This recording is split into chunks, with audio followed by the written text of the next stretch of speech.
Buonasera, nuova edizione del nostro TG, ma iniziamo come di consueto dai titoli. Il Premier Conte parla del Sud a Gioia Tauro, il ministro Provenzano annuncia il piano 2030 per i giovani e dice che ciò che manca è la prospettiva di futuro. La CISL promuove il piano per il Sud, finalmente si torna a parlare di un programma pluriennale per lo sviluppo del Mezzogiorno, afferma il segretario generale della CISL calabrese Tonino Russo. Si chiama Operazione Arsenico, condotta dai Carabinieri Forestali e coordinata dalla Procura di Cosenza, sequestrati depuratori industriali e comunali di Bisignano, 14 indagati, nei guai la Consuleco, società che gestisce gli impianti. Il Consiglio dei Ministri scioglie il comune di Amantea per mafia, decisiva la relazione inviata dalla Prefettura di Cosenza, la guida dell'ente per 18 mesi ai commissari.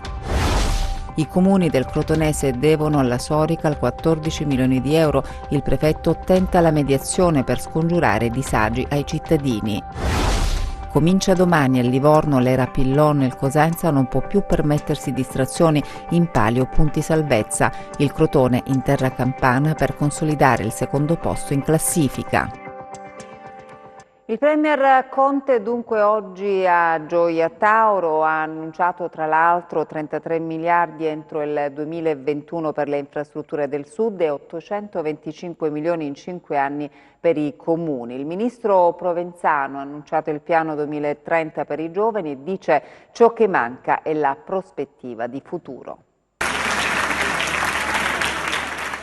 Parte da Gioia Tauro il cantiere per il nuovo Mezzogiorno, architetto ed esecutore il Presidente del Consiglio Giuseppe Conte, che oggi all'Istituto Severi della città pianigiana in un incontro con la stampa ha presentato il piano per lo sviluppo del Sud. Il governo ha progettato un programma decennale per il Mezzogiorno, è la prima volta che ciò accade e per questo il Premier ha voluto accanto a sé il Ministro per il Sud Giuseppe Provenzano e il Ministro all'Istruzione Lucia Azzolina. Pure in ragione di ciò sono state scelte Gioia Tauro e la Calabria per raccontare le idee che porteranno a creare il nuovo meridione. Il rilancio del Sud significa anche molto per il Nord, ha detto il Premier, e parlando in cifre scopriamo che 33 miliardi di euro sono state destinate ad opere appaltabili entro il 2021. ANAS ed RFI saranno realtà presenti ed infatti una delle prime voci considerate è quella delle infrastrutture e non è un caso se il governo pensa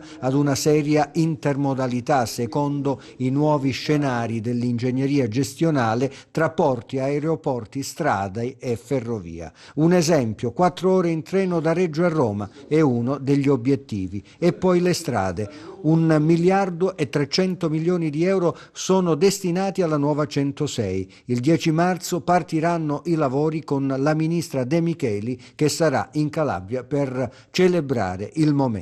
Piano 2030, come è stato ribattezzato, vuole dunque offrire una prospettiva concreta.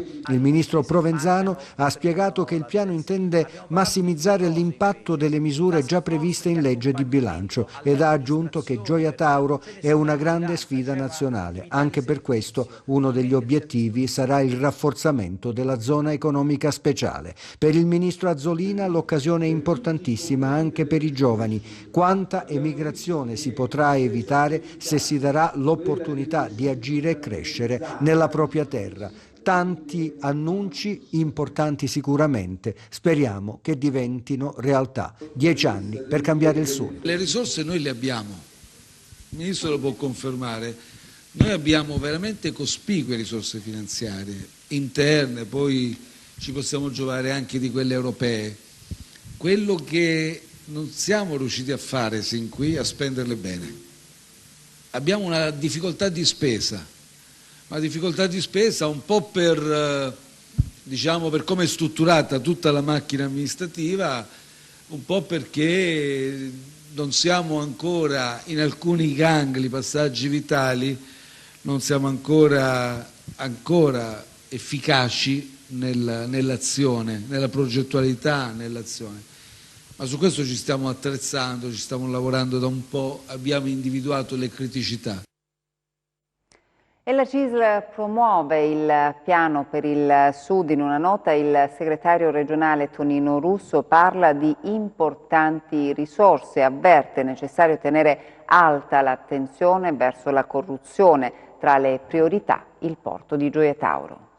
La CISL apprezza il piano per il Sud presentato questa mattina a Gioia Tauro dal Premier Conte e dai ministri Provenzano e Azzolina. Risorse, dice Tonino Russo, segretario della CISL Calabria, che punteranno verso settori strategici per la crescita e la coesione sociale come scuola, innovazione, infrastrutture e zone economiche speciali. Il sindacato ammonisce sul livello d'attenzione da tenere alto per impedire, scrive nella nota, fenomeni di corruzione e bloccare l'assalto della criminalità organizzata ad appalti e subappalti, avanzando la proposta delle cosiddette centrali di committenza regionali che consentiranno la tracciabilità e il controllo delle procedure. Il segretario della CISL segnala due urgenze: il rilancio del porto di Gioia Tauro e l'immediata attuazione dell'accordo di programma del 2016 che prevede, si ricorda, un piano di investimenti decisivo per circa 150 milioni, risorse da anni ferme al MIT. Infine auspicata l'immediata apertura dei cantieri per le opere già appaltate. La cronaca: i rifiuti industriali dell'Ilva sversati attraverso un bypass direttamente nel fiume Mucone, quanto scoperto dai carabinieri forestali coordinati dalla Procura della Repubblica di Cosenza, che stamattina hanno sequestrato i depuratori industriali e comunali di Bisignano gestiti dalla Consuleco, la società che avrebbe dovuto smaltire le scorie di grandi siti industriali del sud Italia. 14 gli indagati. Il procuratore spagnolo stamattina in conferenza stampa ha parlato di disastro ambientale.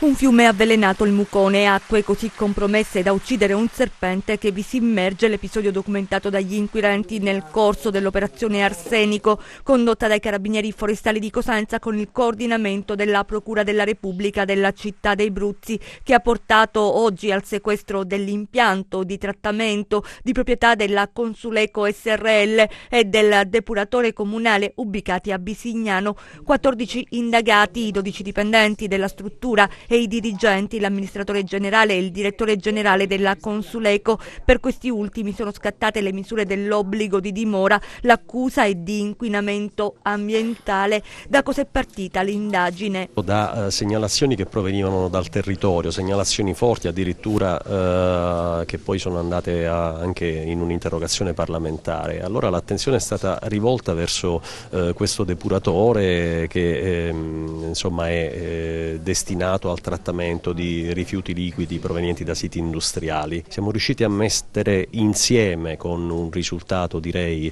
incisivo sul territorio, la professionalità della componente specialistica dei carabinieri forestali con la conoscenza del territorio da parte dei reparti territoriali.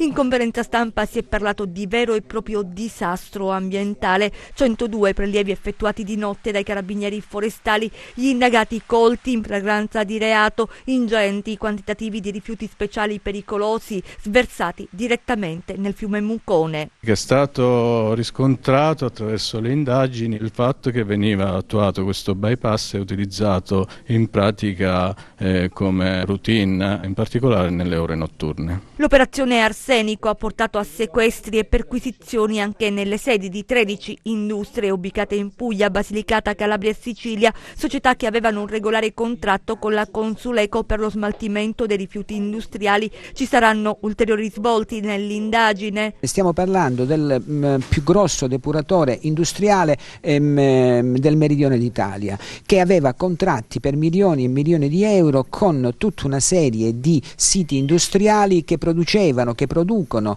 rifiuti pericolosi che dovevano essere smaltiti. A questo punto dobbiamo andare a ricostruire quelli che sono i rapporti per vedere poi alla fine del discorso che tipi di veleni, oltre a quelli che abbiamo riscontrati, venivano buttati sul nostro territorio.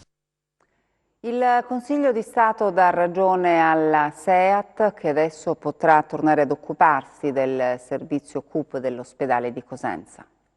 La SEAT può tornare ad occuparsi del servizio CUP dell'ospedale di Cosenza, lo ha deciso il Consiglio di Stato in merito al ricorso presentato dall'azienda contro commissario, ospedale e regione. Annullata dunque l'ordinanza del TAR, che aveva invece dichiarato definitivamente cessato il rapporto tra la cooperativa e l'azienda ospedaliera di Cosenza in relazione alla scadenza del contratto al 30 novembre 2019 e non più prorogato. Proprio dopo la decisione del TAR, la SEAT aveva licenziato 47 dipendenti, padri e madri di famiglia, che dopo quasi 20 anni di lavoro si sono ritrovati senza stipendio e senza occupazione. Una situazione che ha determinato anche disservizi al CUP, al ticket del pronto soccorso, al protocollo e negli altri settori gestiti dai dipendenti della SEAT. Adesso dunque il Consiglio di Stato ha accolto il ricorso della cooperativa, che potrà tornare ad espletare i servizi esternalizzati dell'azienda ospedaliera di Cosenza. Ma adesso cosa accadrà? Che ne sarà dei 47 lavoratori licenziati? Saranno nuovamente assunti? Vedremo. Il Consiglio dei Ministri scioglie il Comune di Amantea per mafia. Decisiva la relazione inviata dalla Prefettura di Cosenza, la guida dell'ente per 18 mesi ai commissari. Ancora una volta Amantea si riscopre città infiltrata dalla mafia, un marchio terribile che pesa come un macigno, uno dei luoghi più belli della costa tirrenica cosentina, costretto a subire l'onta del più becero dei sospetti. Il Consiglio dei Ministri, esaminata la relazione della Prefettura e le indagini dei Carabinieri, ha deciso di cassare questa pagina della politica cittadina ed affidare al commissario la guida del comune, in attesa che le forze politiche facciano pulizia al loro interno e si preparino per le nuove elezioni, con la speranza di dare alla città un governo che risponda alle aspettative dei cittadini di Amantea, evitando magari di macchiare ancora una volta la città, che non merita di essere offesa da continui dubbi, sospetti e veleni. Insomma, occorre ricominciare. Dopo l'esperienza di Mario Pizzini, il sindaco si era già dimesso nelle scorse settimane per i gravi contrasti sorti con le forze politiche che componevano la maggioranza, ma il tutti a casa non è stato determinato dalle normali, si fa per dire, fibrillazioni politiche, ma da eventi che nulla hanno a che vedere con il gioco, tra virgolette, della democrazia. Nella relazione che il prefetto Lamorgese ha inviato al Consiglio dei Ministri, che ha poi assunto la decisione di commissariare il comune, c'è molto di appalti manipolati e di forte ingerenza della criminalità organizzata. Spetta adesso al commissario gestire l'ordinaria amministrazione per i prossimi 18 mesi. Amantea è il terzo comune in provincia di Cosenza, dopo Corigliano e Scalea, a subire l'onta dello scioglimento per mafia. I comuni del Crotonese devono alla Sorical 14 milioni di euro. Il prefetto tenta la mediazione per scongiurare disagi ai cittadini. Non sarà facile venire fuori dalla situazione in cui versa il rapporto tra la Sorical e il consorzio Congesi, ma perlomeno si sta lavorando con la mediazione della prefettura per avvicinare le due posizioni che distano oggi 14 milioni di euro. Già è questo l'ammontare del credito vantato dalla società che gestisce la distribuzione dell'acqua grezza in provincia di Crotone e il consorzio di comuni. Le parti si sono confrontate davanti al prefetto Tiziana Tombesi per affrontare le problematiche relative all'erogazione dell'acqua nella provincia di Crotone, che hanno determinato e continuano a produrre sensibili riduzioni dell'erogazione idrica. Il commissario incarnato descrive la situazione dal punto di vista della Sorical. Noi abbiamo detto al prefetto che siamo una società che puntualmente fornisce l'acqua con costi non differenti per quanto riguarda questa zona, e che già in passato abbiamo subito un trauma economico avendo Soacro fallita con 35 milioni di euro. Adesso Congesi è arrivato quasi a 14 milioni di euro e c'è un problema strutturale che ormai è stato messo in evidenza, che purtroppo in questi 3 anni non è stato risolto, cioè il soggetto gestore, che è il consorzio che distribuisce l'acqua ai cittadini, avrebbe il compito di controllare i flussi, gli incassi, vedere il sistema se funziona o meno, e poi avere come fornitore Sorica e quindi pagare Sorica puntualmente.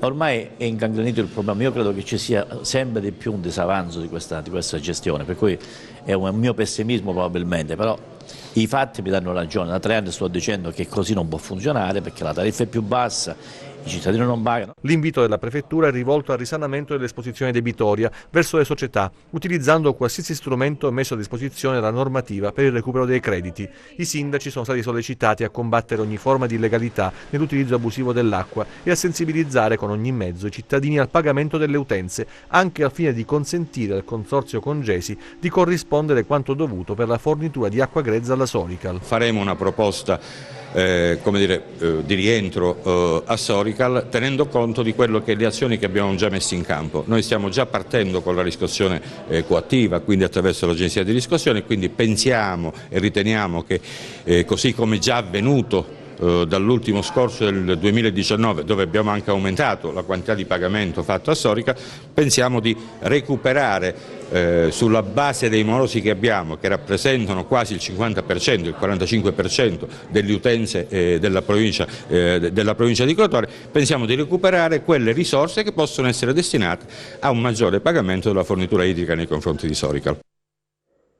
C'è il programma delle audizioni che lunedì e martedì prossimi la prima commissione del Consiglio Superiore della Magistratura terrà a Catanzaro. In particolare la commissione ascolterà il Presidente della Corte d'Appello Domenico Introcaso, il Procuratore della Repubblica Nicola Gratteri, il Prefetto di Catanzaro Francesca Ferrandino e Camillo Falvo, nominato di recente Procuratore della Repubblica di Vibo Valentia. L'audizione di Falvo è da mettere in relazione in particolare al ruolo che il magistrato ha svolto all'epoca in cui era sostituto procuratore a Catanzaro nell'inchiesta Rinascita Scott, che lo scorso 19 dicembre ha portato all'esecuzione di 334 ordinanze di custodia cautelare contro le cosche di 'ndrangheta del Vibonese. La prima commissione del CSM, secondo quanto si è appreso, procederà ad una ricognizione complessiva dei rapporti di lavoro tra i magistrati del distretto di Corte d'Appello di Catanzaro. E adesso i nostri 100 secondi di cronaca.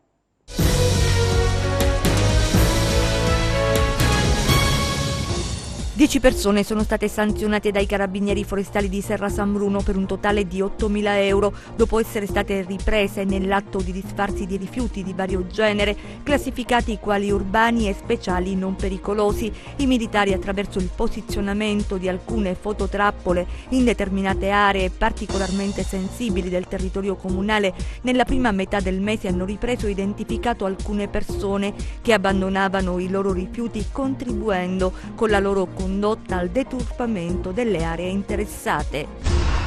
I carabinieri di Crotone hanno denunciato alla Procura della Repubblica un 27enne, il giovane condannato all'interdizione dai pubblici uffici per la durata di 5 anni, aveva fatto domanda di inserimento nell'albo unico degli scrutatori dei seggi elettorali e il 25 gennaio scorso, in occasione delle elezioni regionali, ha espletato l'attività nonostante la misura a suo carico. Un 33enne afghano denunciato dalla polizia a Crotone per tentato furto e violenza privata. L'uomo ha tentato di rubare materiale elettronico in un esercizio commerciale della città, ma è stato fermato dall'intervento di un dipendente. In un'altra circostanza avrebbe spaventato alcune ragazze. I carabinieri di Isola Caporizzuto hanno arrestato un pensionato trovato in possesso di 53 grammi di marijuana e un bilancino di precisione. L'uomo è finito in manette e posto ai domiciliari il materiale sequestrato. Al sud ci si ammala meno di tumore, ma si muore di più, tranne che in Calabria, che per motivi oggi sconosciuti la mortalità nei 5 anni è inferiore. Dati emersi durante il tavolo di lavoro organizzato all'ospedale Pascale di Napoli. Dati preoccupanti per il sud, stavolta positivi per la Calabria sull'incidenza e mortalità per tumore. Al sud ci si ammala di meno rispetto al centro-nord, ma la mortalità a 5 anni dalla diagnosi, soprattutto in Campania, è più elevata rispetto alle altre regioni.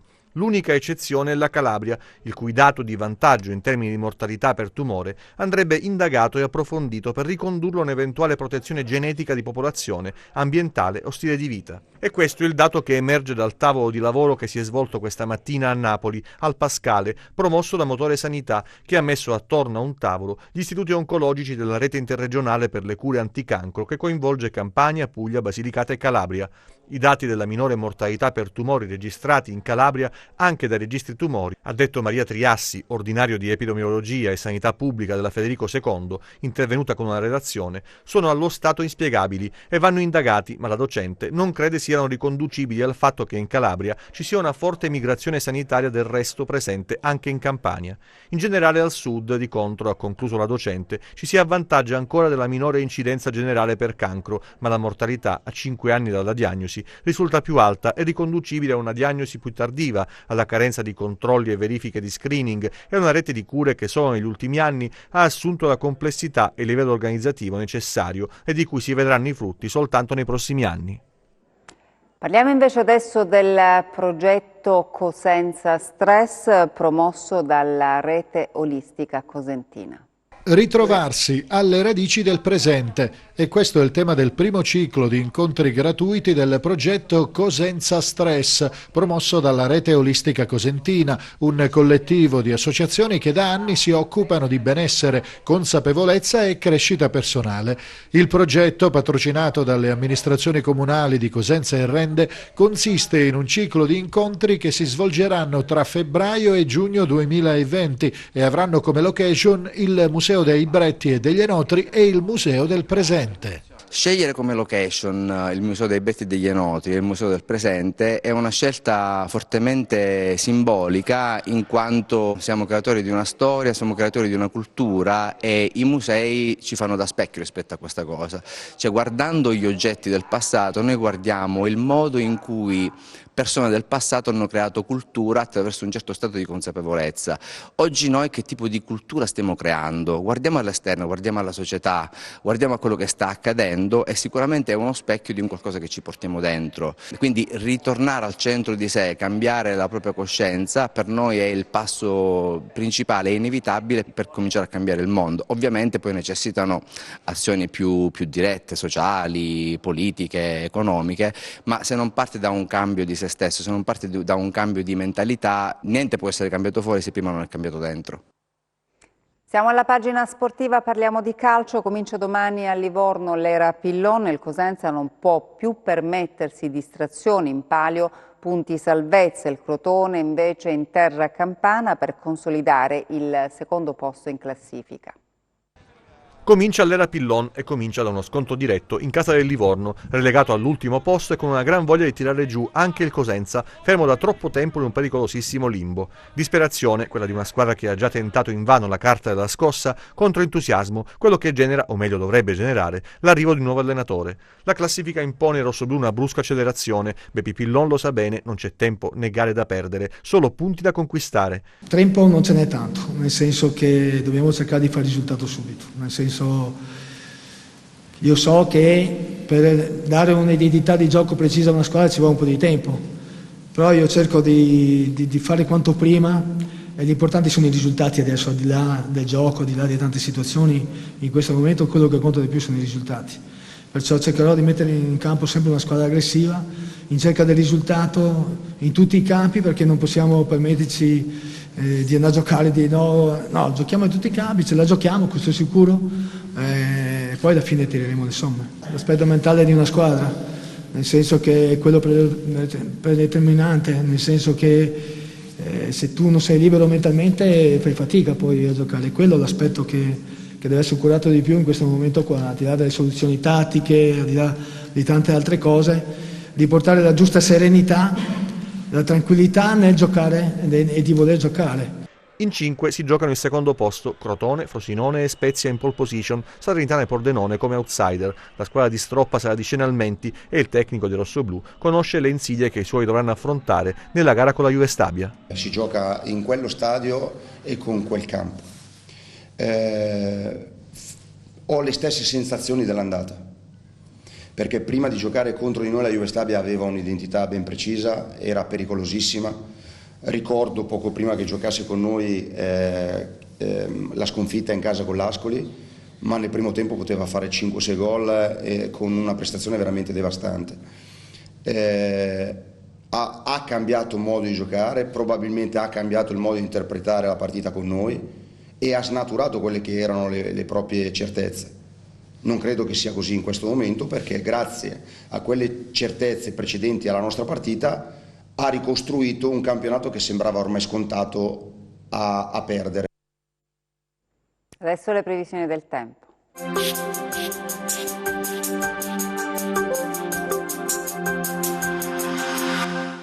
Una perturbazione nord-atlantica scorrerà da nord-ovest verso sud-est lungo la penisola balcanica, con la sua propaggine più occidentale, coinvolgerà in modo attenuato un po' tutto il settore orientale della nostra penisola. Sulla Calabria è previsto un debole peggioramento, specie sui settori tirrenici. Domani condizioni di cielo sereno su gran parte della regione. Poche nuvole ancora si attarderanno tra Vibonese e Reggino Tirrenico, temperature in diminuzione nei valori minimi nelle zone interne, in lieve rialzo nei valori massimi. Passiamo a mari e venti. Domani ventilazione dai quadranti settentrionali moderata con rinforzi sul Crotonese. I mari saranno poco mosso l'Alto Tirreno e lo Ionio Reggino e Catanzarese, mosso il Tirreno centro-meridionale e lo Ionio Cosentino, molto mosso lo Ionio Crotonese. Prima di salutarci vi ricordo il nostro sito web www.meteoincalabria.com e la nostra pagina Facebook Meteo in Calabria. Grazie per essere rimasti con noi, buon proseguimento di serata.